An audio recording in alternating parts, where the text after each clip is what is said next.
గౌరవ సభ్యులు అసత్యాన్ని సత్యంగా చేయాలని ఏదైతే ఆతృత పడుతున్నారో అవన్నీ రేపొద్దున రూల్స్ అంటే మీరు మాట్లాడే దాంట్లో నైతిక హక్కే లేదు. మీరు 2020లో చట్టాన్ని చేసి మీరు దిగిపోయేంత వరకు ఆ చట్టానికి సంబంధించిన రూల్సే ఫ్రేమ్ చేయని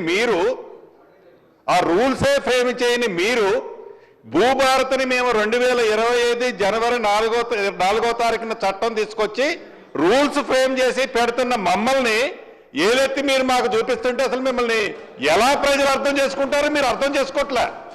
ఏదైతే మాన్యువల్ పానీ అంటారు, విఆర్ఏ విఆర్ఓల్ని తీసేసామంటారు. ఎస్, మీరు తప్పు చేశారు కాబట్టే విఆర్ఏ విఆర్ఓ వ్యవస్థలో మంచి వాళ్ళని తప్పకుండా ప్రతి రెవెన్యూ విలేజ్కి ఒక ఆఫీసర్ని పెడుతున్నాం.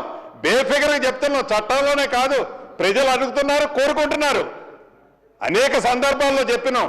ఏదో నట మాన్యువల్ పానీ అట, మళ్ళీ ఏదో ఓపెన్ చేస్తున్నట, మ్యూటేషన్ అట అంటే కట్టుకథలు మళ్ళీ చెప్పి ఆ కట్టుకథల్ని పదే చెప్పి ఇది నిజమని ఒప్పించడానికి గౌరవ సభ్యులు ఏదైతే తాపత్రయపడుతున్నారో అది వారి విజ్ఞతకే వదిలేస్తున్నారు అధ్యక్ష.